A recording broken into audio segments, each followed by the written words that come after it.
DEF CON 24! All that and all the things, this time on Hak5. Hello and welcome to Hak5. My name is Darren Kitchen. My name is Shannon Morse. It's your weekly dose of Technolust. And we are back from DEF CON. We survived. Barely. Right? What a fun show. We had a busy DEF CON. We had a Hak5 meetup. We had the booth. The booth. We had our first ever Hak5 meetup in Las Vegas. Yeah. And I don't know why we haven't done this over the last 11 years. So I feel like we will definitely do that again. That we was might fun. want to coordinate a little bit better next year. It's okay. Kind of didn't tell the restaurant. You kind of get like 400 signups and you're like, oops. Anyway, bigger next year. So we did a ton of interviews at DEF CON, including some of my personal favorites. We got Viss on for this episode, as well as a few really cool ones by you. So we got 4 different ones for this episode, and then we'll do another 3 next week because we had so much good awesome people to interview at DEF CON. And I love that we get to round out season 20 with DEF CON. So this being episode 2025, 2026. And then starting a new season with all sorts of new exciting adventures. So exciting. So we should just get right into it and we'll see you on the other side. After getting pummeled in awkward hugs by Jason Street, I'm here at DEF CON 24 with my friend Viss, who apparently is giving a talk tomorrow. Hi, Viss. Yes, I'm apparently giving a talk. Yeah. Did you just figure this out? It was a surprise. Okay, so you found a vulnerability in VNC, and you decided to exploit it, and you're giving a talk all about this thing tomorrow, right? Yes. So basically, there's a thing called a VNC repeater, and it misbehaves. And myself and my co-presenter found ways to exploit how it misbehaves to do shady things on the internet. So, okay, so your co-presenter's name is Jonathan. Yep. What is this VNC repeater thing? Can you describe that for me? Sure. So it's basically a piece of software that does NAT. So it does, most people, when they have services on the inside of a network that they want to port forward, they use a router that does NAT, right? And they open a port and they tell it where to go. Well, this is for people that can't handle that.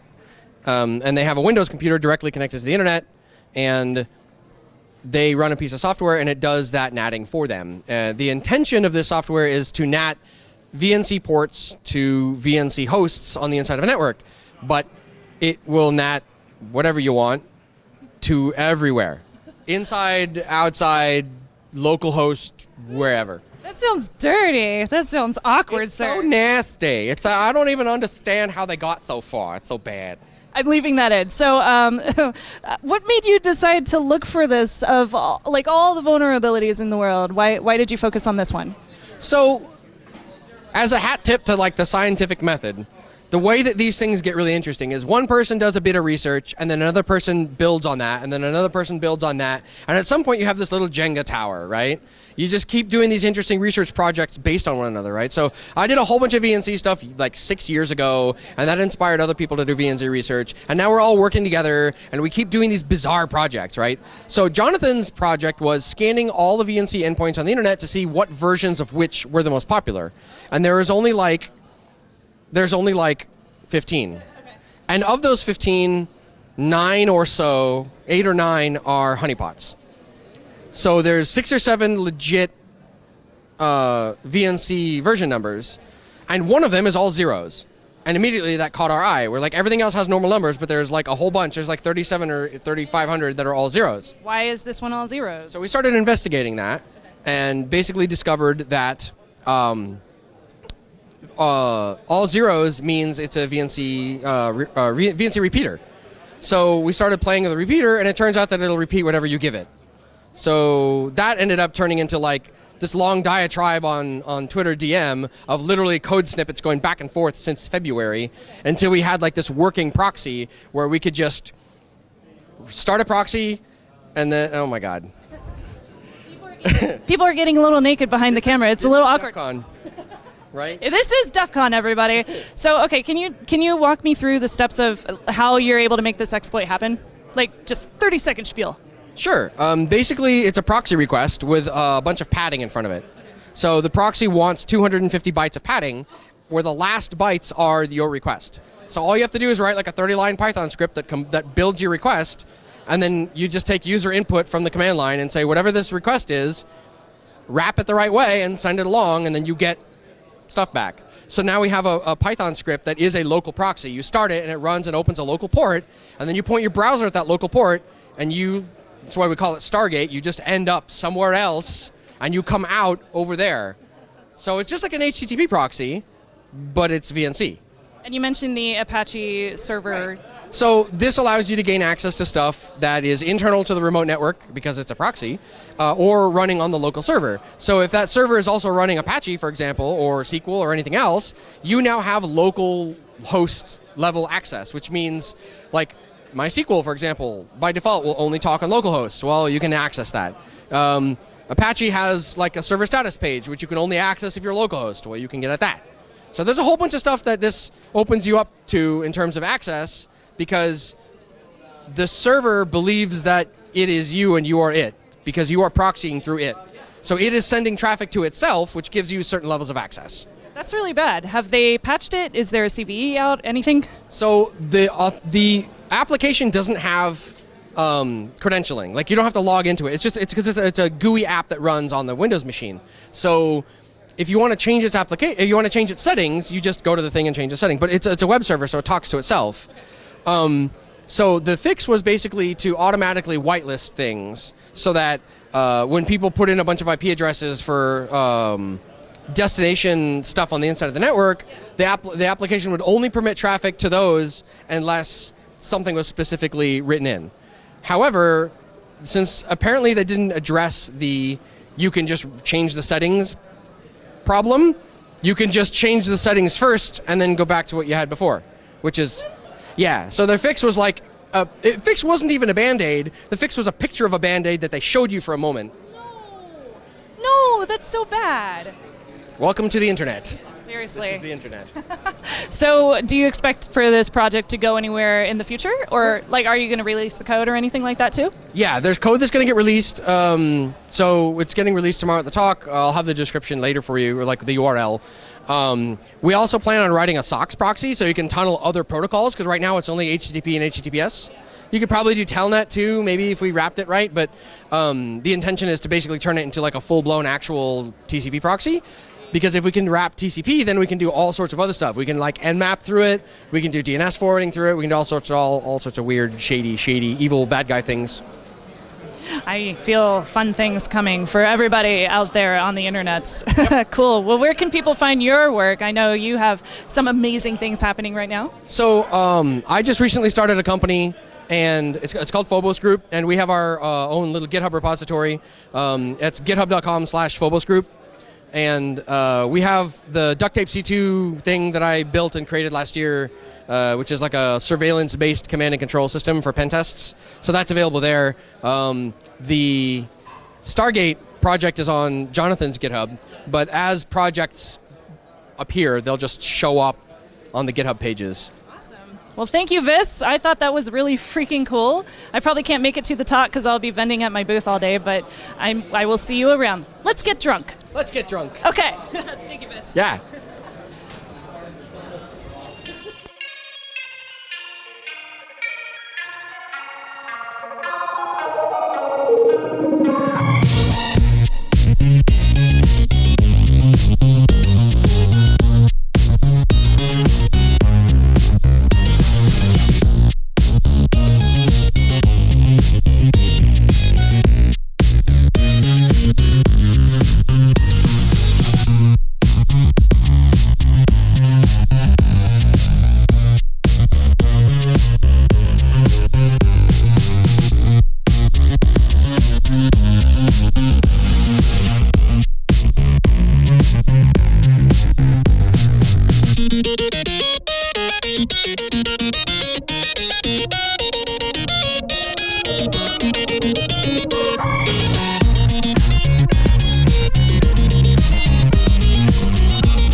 Here at DEF CON 24 to find out all the cool stuff about Bluetooth hacking, which is why I'm here with Zero Chaos.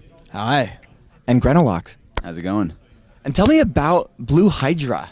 Oh boy, Blue Hydra. Well, We decided everybody had too many pieces of hardware with them all the time, and nobody was tracking it yet. So what else are you going to do? You're going to monitor Bluetooth at hacker conventions and see if it's funny. Are you saying that my smartphone is being used by more than just the government to track me? Well, as much as possible, I'm sure. Yeah, it's actually been pretty popular because it doesn't go very far to track things in very real time, very small distances to see exactly where you are, especially with Bluetooth Low Energy and iBeacons and things like that. And not only is it used for basically everything that's possible, but because it's so short range, you can use it very well for tracking. All right, so explain to me, what are some of the differences between tracking that I'm familiar with in terms of Wi-Fi and how it relates to Bluetooth and BTLE? So with Bluetooth, there's no like true monitor mode like you would have with wireless, and so you have to sort of look at devices as they move in and out of discoverable mode, or looking at low energy devices while they're advertising to you. So we kind of scripted it differently than you would looking at the raw packets in the air to kind of interface with the devices as we can see them and move through them and track them once we've picked them up. But we also use the Ubertooth, which gives us a little bit more of like a monitor mode type visibility, and so we can see things as they move into the basic rate and actually pick them up in a monitoring style. But it's quite different than what you get with traditional like Wi-Fi. So explain to me, what do you mean by that basic rate, and why is it that we don't have a monitor mode like we're used to with other kinds of wireless technologies? Oh, so just like you've heard of the Internet of Garbage, the Internet of Things, whatever they call it these days, things are designed to be cheap, quick to market. Bluetooth itself was designed just as a cable replacement. It's targeting a 5-cent radio, but it's doing frequency hopping at about 800 times a second, which, if you can imagine, doesn't sound like it's compatible with 5 cents. But just to get that to work at all, monitor mode's completely inconceivable. There's very, very strict timing. There's very, very strict synchronization things that you just can't monitor everybody. You can only really talk to one person or two persons at a time. So I've seen some research in the past where the concept was to just monitor the entire 2.4 gigahertz spectrum and then crunch the data after the fact. Because of how fast Bluetooth hops frequencies, you guys aren't needing to do that? You're just using, what kind of hardware are you using with this tool? So we're using like any traditional Bluetooth dongle will work, plus the Ubertooth optionally. So we recommend the CmdC0de dongle, which is quite powerful and has a good range, but it's nothing fancy in terms of the hardware that we're using. That it's pretty much anything off the shelf you can do this with. I mean, the CmdC0de dongle is the same thing that I use to connect a wireless SNES controller to my editing rig. So that's awesome to hear. What kind of special sauce do you have to do to get it into a mode to see all of these things? Right. The magic was really just standing on the shoulders of giants, right? We looked at the Blues library, we looked at how Linux really works with Bluetooth, and we just kind of scripted it at high speed and added a lot of correlation to it. So we're doing a regular search for discoverable Bluetooth devices, we're doing a regular listen for Bluetooth low energy advertisements, and then we really just take that and start to correlate all that information, correlate it with what we get from the Ubertooth, which is really important, and then we just kind of feed all that data back to a database and a lot of the information to a screen for you. Okay, so tell me about like the victim or the client device that's actually being tracked in this case. What kind of mode do I necessarily have to be in with my smartphone or my tablet, whatever have you, that my Bluetooth headset, I'm assuming, as well? What do I need to do as a victim to be discovered? Well, with a classic mode device like a phone or something, you need to be in discoverable mode unless you have the Ubertooth connected and you drop down to that basic rate connection. With the LE devices, they're just going to blast out information about themselves all the time, and we just pick them up almost immediately. So you don't have to do much because it's already talking to us, and we just have to listen. Okay, so explain to me BTLE like I'm 5. So I'll let Rick field this one. So Bluetooth Low Energy is a mode of Bluetooth designed for battery-powered devices to last typically for 2 years on a coin cell battery, which really runs counterintuitive to what we see, which is a bunch of devices that are beaconing out an advertisement packet about 4 times a second. So if you take most of your fitness bands, a lot of your smart devices, all of this Internet of Things, they're all just constantly screaming out, hey, I'm here, I'm here, I'm here, I'm here, I'm here. And even some of them have some really great security where they'll turn off the discoverable bit in the advertisement packets that they're sending 4 times a second. So they're saying, don't look at me, don't look at me, don't look at me, don't look at me 4 times a second, which according to the standards you throw away, and we just elected not to follow the standard. Oh, okay. And of course they're beaconing so much quicker because obviously, you know, we want convenience as consumers. We'll sacrifice that battery life if it means that our fitness band is going to tell us how many steps we've had much quicker, right? I'd say so, yeah. Some of the newer devices, like watches and things, will beacon less frequently because they're a little smarter and more closely following the spec, but simpler and older devices definitely blast out information pretty rapidly. And you also mentioned a coin cell, so I'm assuming something really kind of low power here. What do you notice as far as range in BTLE? So range actually isn't one of the main things that changes. The modulation changes, but it's meant for those deep power saving sleep cycles, which again is counterintuitive to the fact that it screams 4 times a second. But that's actually a really long sleep cycle for some things. So that it's not lower power in transmission. It's lower power in that you can sleep more often. It's not as chatty of a protocol, which again, 4 times a second seems chatty to me, but it's not somehow. So other than the duty cycle differences, what's the other big differences between it and traditional Bluetooth? The big difference is that it's just a little bit newer, and it's on all of those new wearable devices and things like that. It's a much more efficient protocol. It's got a lot of really nice features like random addressing that are capable of. A lot of devices don't do that. Most of them just use it to kind of not have to get assignments from IANA for a MAC address. They'll just say, oh, it's random, but it's actually static. Yeah, I mean, it's newer, it's a little bit nicer, it's a better designed protocol, and because so much around us is battery powered, it really is used quite a bit. Okay, tell me about random addressing, because that's something that some of the newer iOS devices will do, at least as far as Wi-Fi is concerned, when trying to discover networks, for instance. How does that work in terms of Bluetooth? I mean, does it matter what the MAC address is in these instances? Honestly, this is also a better question for this man right here. I'm more on the software side of this. Oh, you wrote half the correlation. I just reverse engineered it. So MAC address was obviously the first thing you'd think of. I'm going to correlate based on MAC addresses, and that worked really well. And then we added Ubertooth support. And the way Ubertooth works when it's sniffing, the Bluetooth actually doesn't. It's not like Wi-Fi where you have a BSSID, a source, and a destination. Bluetooth uses the lower address part of the master when communicating, and that's it. And then you can do some fun header calculation stuff to get what's called the upper address part. So you get the last 4 octets of the MAC address, and that's all you get. That's actually enough that you can ping the device, ask it for its name, those kinds of interrogations. Oh, so when you were talking earlier about the names of the devices, I was kind of confused by this because I can't imagine that they would actually be saying, "Hi, I'm looking for so-and-so, and by the way, this is my name."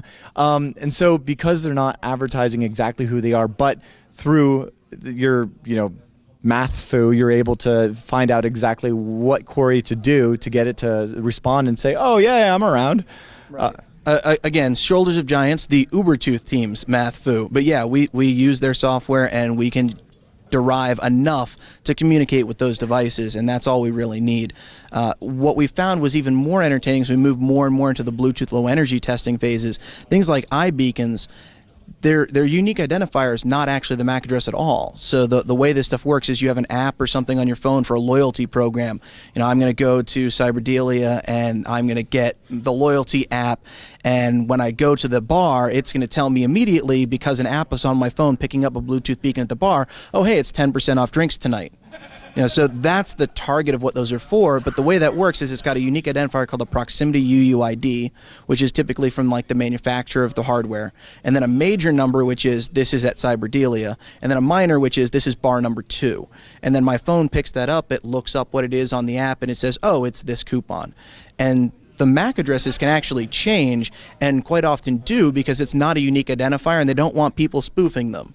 Right. So that's my question is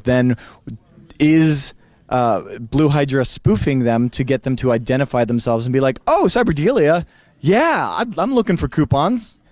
I don't believe that we're spoofing the addresses. We will still talk to the last address we saw in order to see if the device is still present, but we don't have to fake that address, because as we see the same proximity ID over and over, we will update the address, and then we can talk to that device directly still without faking it at all.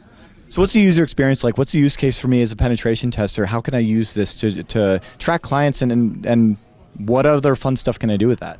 Well, I mean, you can just download it off of our GitHub page and then run it. The dependencies are all sort of documented. It is available as a package on Pen2, which I highly recommend. Yep, we got that out real quick. And so the user experience, there's 2 main modes you can run it in. One is the default mode, which is sort of like an aerodump style view of live devices that are around you. And they'll time out after about 300 seconds, but all the data is being stored in a database, so you can go back retroactively and look at that data. And then the second mode, you can run it in a daemon mode and actually just have it running persistently in the background anywhere and kind of go get get that data when you're ready to and extract the information and see what you've seen, historically, and pick that out. And then based on that, you can kind of figure out who you're trying to track or who you're looking at in the area based on their devices that you see. So as a pen tester, I think there's a lot of things you can do to identify individuals and identify devices that are moving through your space. One of the goals was definitely to track things quickly and pick things up quickly. So a lot of those devices are moving through your area very quickly. Fitbits move around a lot, and so we wanted to see them while they were there and then know who has been through there even though that device is no longer present. And I think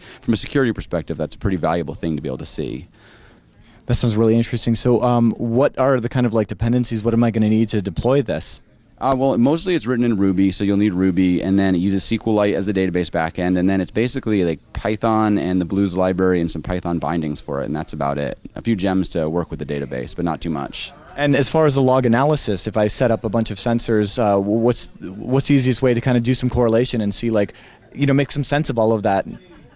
Yeah, so it's putting everything into a good-sized database, and on the PwnPad, we wrote a little script just calling SQLite and pulling whatever we were interested in most, and then we can just correlate those CSV files really easily across multiple devices.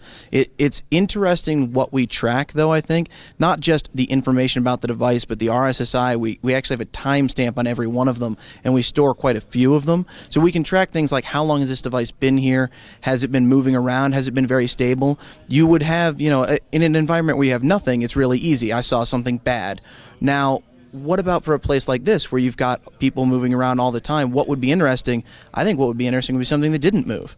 I mean, even those of us sitting in this room today have gotten up a couple of times, had to get some lunch, maybe, breathe a little bit out of this room, and there's some devices that just didn't move. So you got to really wonder, what was that device that spent the last 3 days in this room not moving?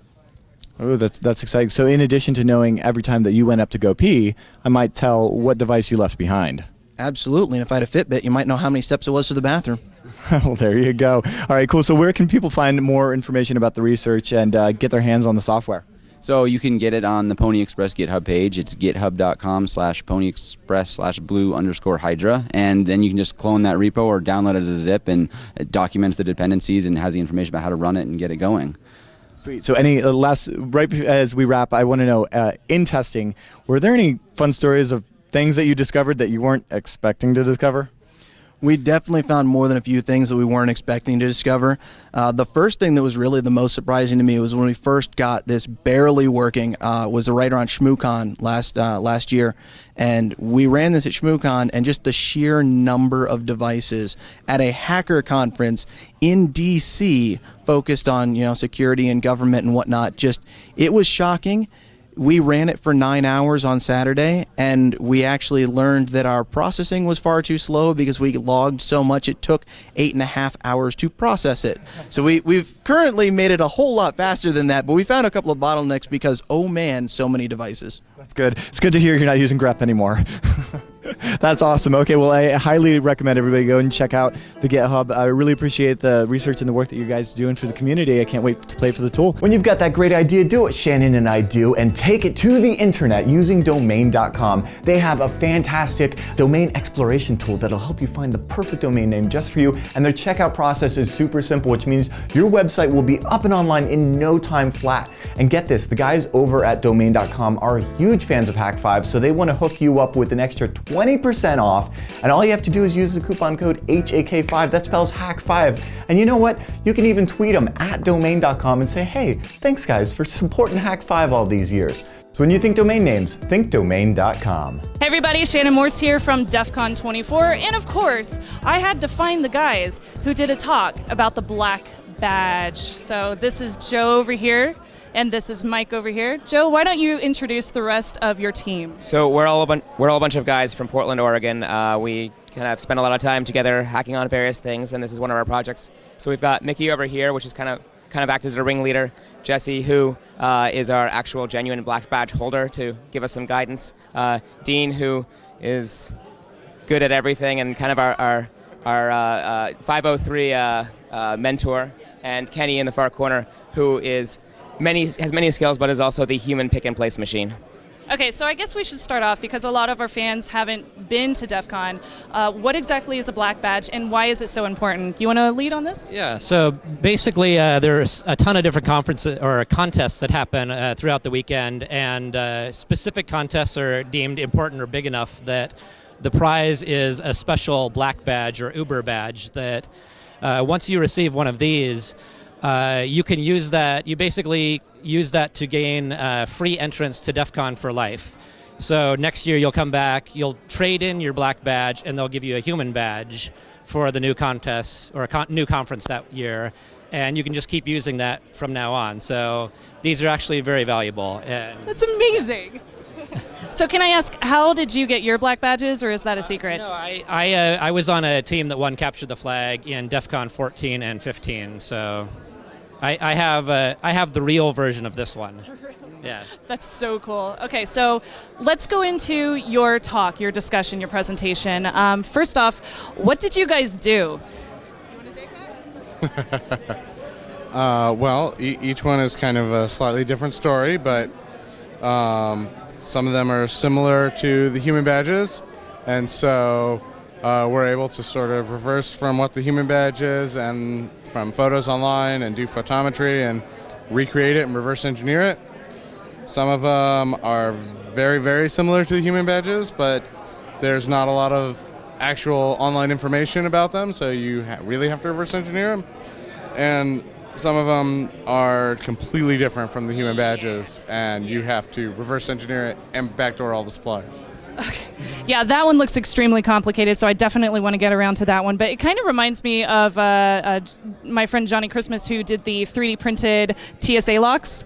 He just reverse engineered photos of those. Reverse engineering, man, that's like one of the best things you can do at DEF CON. So you obviously got the idea from this, from going to DEF CON, wanting to do something to get in free, possibly? The nice thing about the having the black badge is usually, like, there's the long lines when you're waiting for registration the first time. So I would always just walk way past that, walk right up to the front and skip all the lines, just trade the black badge in. I don't have to wait. It's free. I get in.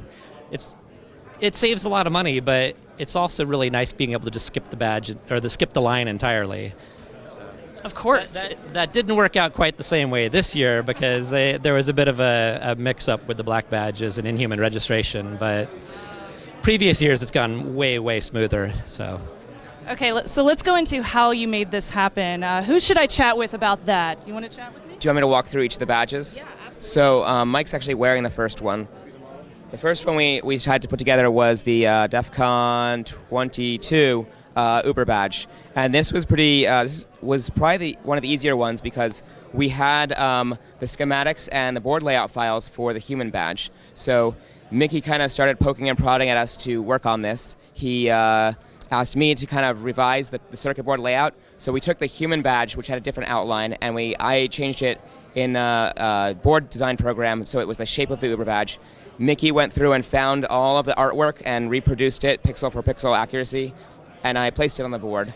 Once we had that, Dean and Jesse worked together on figuring out what all the components were that we need to assemble and put them on there. And I believe Kenny and Jesse, were their human pick and human place machines that went and assembled the boards. And he debugged them also because, like, once they were assembled, there were some issues, and we needed to go and actually make them work. Oh yeah, of course you do. So what's the next one? So the next one was the DEF CON 14 badge, which is the round one. So we had spent all our time working on that first 22 badge, and we had like a week or two to go, and we were done. And we're like, hey, we're done. So Mike had this great idea. It's like, hey, I know you guys are working on this, and it's last minute, so let's do another one. So Mike. Yeah, we have a week and a half. That's not enough time to make a badge. They usually make the DEF CON badges in less time, right? The real ones. Yeah, seriously. So Mike went and put painstaking effort to cram this oversized PCB into the free version of Eagle, writing scripts to carefully translate vector format images into traces and lines for the PCB. Spend hours on the phone calling every PCB manufacturer in the United States to see who could get PCBs tomorrow and black. Everybody wants green PCBs, so but Mike just kept asking. He said, "Yep, we can do it. Take my money." Oh wait, you want green? No. Okay, that's pretty legit. Not gonna lie, but the one I really want to hear about is that one. I mean, seriously, like, how did you get? Because it has a mineral, right? Yeah. Well, there's a lot of stuff on that badge, and I think when it comes down to it, I actually didn't do much on this badge, but these guys did a lot of work. They put more work into designing and making this badge than Lost probably did into the original, right? So it's all a matter of finding the pieces and reproducing them and double checking them and then reproducing them when you fix the errors you found. So we've got a block of acrylic that has this lightning strike through it, which of course is not available unless you special order it. You also have to get it a specific size. It's not a standard size that he makes. So we had to track down a real badge to get the dimensions done properly. That took several months. While that was en route, they had to source these little crystal skulls and make the coin. So the coin, they got fabricated about 100 of them using artwork, high-res artwork they found of either side. Ordered them, got 100 of them, looked at them, and there was some blemishes in them. So we had to go and do a second run of them. And just in case people are really confused, we tweaked the real badges, our fake badges. I don't think we can actually say the name. Maybe like the last part of it. Oh yeah, we tweaked the badges. So the original badges have a little chicken character walking on them. Our fake ones have a little eye on there instead. And the most difficult part was the little ball on the bottom, which is a radioactive marble. And so anybody can make a marble that glows, but one that glows and a Geiger meter measures the same radioactivity of a genuine black badge from that year, our Uber badge. That's a lot of work involving ordering things that you might not want to order if you're a foreign national living in the United States. Things from the internet that just show up at your door that have stickers and labels on them that might scare most people or your neighbors. Yeah, definitely. We kind of deal with that at our warehouse too. You guys know what I'm talking about. So did you run into any complications when accepting your talk? Because the black badge it's like the legit of the legitest of badges. Was there any issues with that? So I think we mostly did it out of respect for the black badge, not truly intending to undermine it, but in respect of the mindset of DEF CON, the idea of DEF CON. If you can make your legitimate black badge, you've earned it, right? Yes. So we did it, and we gifted badges to the original design makers of the badges. We gifted badges to DT. So we're not trying to undermine the system. We're trying to. We're having fun. You're having fun. Hackers have fun. So are you going to release the firmware or the application or anything about the actual construction of the badges online, or are you going to keep this secret? What would be the fun of that? He says, what would be the fun of that? What would you say? Nope. Awesome. So what's next for you guys? Are you going to do more black badges? Are you going to do all of them? I think we should make more. You think so? I think so, yeah. I have another legitimate one that we could make, but I kind of think we should do this year's black badge since that one looks interesting. Yeah. I believe there were claims that it would be more difficult or something to copy. We were told it would be more difficult, and it was not possible. But we've heard that before, though. So they always say it, but if they say that you cannot do it, right, you can always do it. Yeah. Awesome. I have high respect for you guys. I think it's awesome what you are doing, and that is the whole idea of coming to DEF CON, is being able to make it, break it, and make it do the thing. Yeah. Cool. Thank you guys so much. Where can people find more information about you all? Well, there is the talk. There's the talk. There is the talk, yes. So the talk will be on YouTube. You just search for DEF CON and search for Black Badge Talk from DEF CON 24. Thank you guys. I will be back with another interview after this awesome block of music.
here at DEF CON 24 and I heard that there's a darknet. Let's find out. Command code!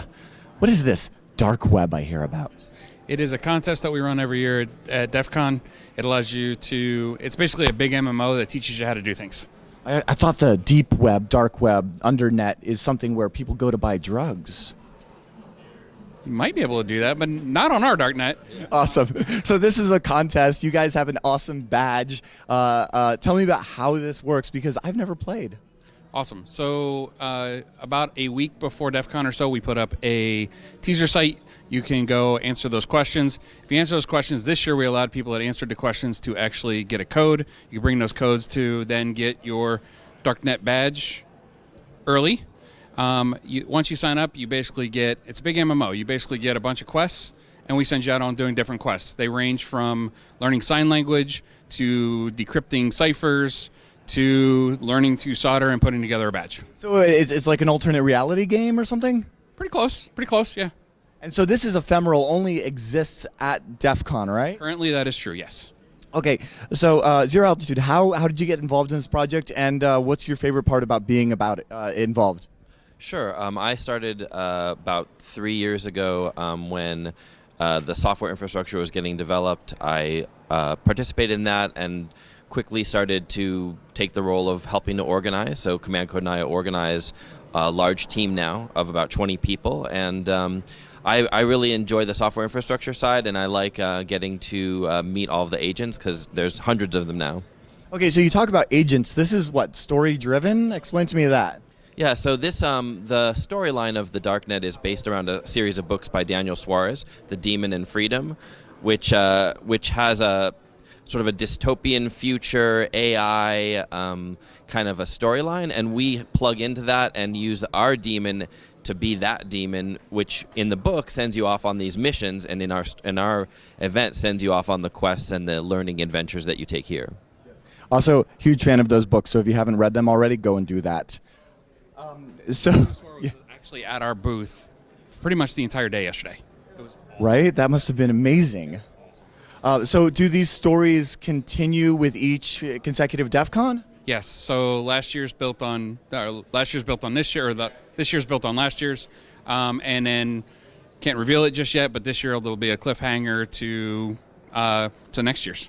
Oh, that's really exciting. So what do I have to do to get a badge? And once I have a badge, how do I start using it? So this year, to get a badge, you have to go back in time to when we didn't sell out the badges.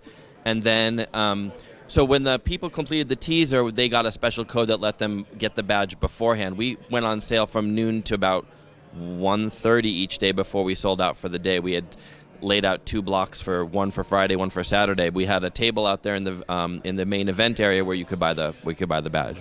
So explain to me how the badges work, because it looks pretty sophisticated. So the badges themselves are a STM32 microcontroller, an M3, and then a T9 keyboard, a 915 radio transceiver, a IR receiver, and a OLED display. So a 915 radio receiver, what are you guys doing with that as far as like RF? So the idea was to build some sort of network out of this, and so as you can walk up to individuals and then use the IR to pair with them, and that basically exchanges public keys, and then you send me your information, I digitally sign it, send the signature back to you, you do the same thing, and all that happens over IR. That then puts you in your address book, and once you go in the address book, now I can send you messages, point to point this year, maybe more next year. Point to point messages, you bring it up, type in the message, send it to them. If the radio's in range, they'll receive it and have your message. Cute little light blinks once you have received the message. And so as I'm a participant, I'm walking around, am I like beaconing to like other agents or other darknet participants? You actually have to send the point to point this year, maybe more next year. Okay. It sounds a lot more fun than finding Pokemons. Yes. Now, seeing that I obviously missed the opportunity to get in on the storyline for DEF CON 24, is there some way that I can still experience that? And how do I get signed up for next year? Because I really want to play in DEF CON 25. Yeah, you can go to dcdark.net anytime during the year, and we have a login system where you can create an account there. We'll have content running probably for the next month or so, and then we'll probably shut that down and start working on the content for the next year. Awesome. Well, thank you guys so much. I really appreciate the work that you're doing here. You're making DEF CON, just keeping it hacker fun. So thanks for making the darknet. Awesome. Thank you. Well, that just about wraps up this week's episode of Hak5. Thank you so much for your support. We tremendously love doing this show. Yes, we do. Yes. Thank you to everybody. And by the way, I kind of want to tell everybody we're going to be at another convention in September. Oh, absolutely. We're going to DerbyCon. That's right. So come on out to Louisville, Kentucky. It's going to be good times. Oh my Lots gosh. of hacker hugs. You know what this means? What does it mean? We get Yingling. Oh, okay. All right, that's Oh my not the only reason we're going. That's why I'm going. No, I'm just kidding. No, DerbyCon is the best. You guys have to go and check it out. And so, if there are any specific talks that you want us to reach out to people about from DerbyCon, definitely let me know, because I'm going to try to coordinate those while we're out there. I would love to get some awesome interviews from people that are giving talks at DerbyCon. Yes, it's really fun. It's an absolute blast. I love that con. So yeah, stay tuned for good stuff from that. You can find all the details if we're doing meetups and all the other fun things over at our homepage, hak5.org. That's where you can find links to all of our social networks and ways to follow us and stalk us on the interwebs with the social media. And you'll find links from there to our very own hack shop, hakshop.com. That's how you can support us directly. Yeah. It was so much fun bringing that to DEF CON. And by the way, thanks to everybody for sharing your pictures of the packages you get in the mail from Hack Shop on Twitter and on Facebook. Because I love seeing how excited people are whenever they receive packages from the Hack Shop. It's super awesome, and I definitely check those out personally. So really happy that you guys are happy. Nice. Yes. Also, I should probably say, continue with hashtag Technolust and tweet at Hak5 and let us know, what's tickling your Technolust. We're going to continue doing some giveaways of our Wi-Fi pineapple, our land turtle, and our USB rubber ducky, and all the other cool gear that you can find over at hakshop.com. Thank you for your support. We will see you guys next week with more from DEF CON, and we're just going to wrap it up by stickering up the wall, because we got a lot of stickers at this DEF CON, right? All the stickers all the time. Awesome. Thank you, everybody, for joining us this week, and I'm Shannon Morse. I'm Darren Kitchen. Until next time. Trust your Technolust. I can't wait to play with this tool. Can I fondle your dongle? You can. All right, I'm going to put this one right here. Oh, yeah, that's good. And, this is a good one. This is In Shells We Trust from UnrestCon. Thank you, Seb, for bringing that. MrRobotPodcast.com. Oh. Because the ducky was in Mr. Robot this past week. That was actually really cool. Get that guy over here. Phobos Group. Oh wait, I should put it like this. Right? Yeah, just like that. Another fun thing from San Diego, right there. Awesome. This is recording, but you can come say hi. You want a hug? Awkward hug. Awkward cut. Awkward hug. Awkward hug. Oh, baby. There you go. Thank you very much. All right, I'll leave you alone. I don't know what just happened. Duo. And the Syndicate.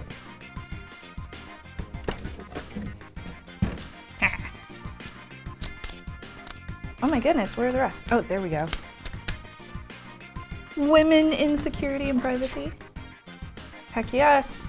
Nice. Go, Semaphore. ladies.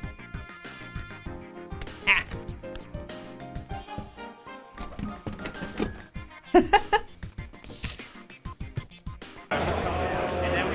doesn't have very many brain cells left at this point. That's awesome. It's a video. You don't need to freeze.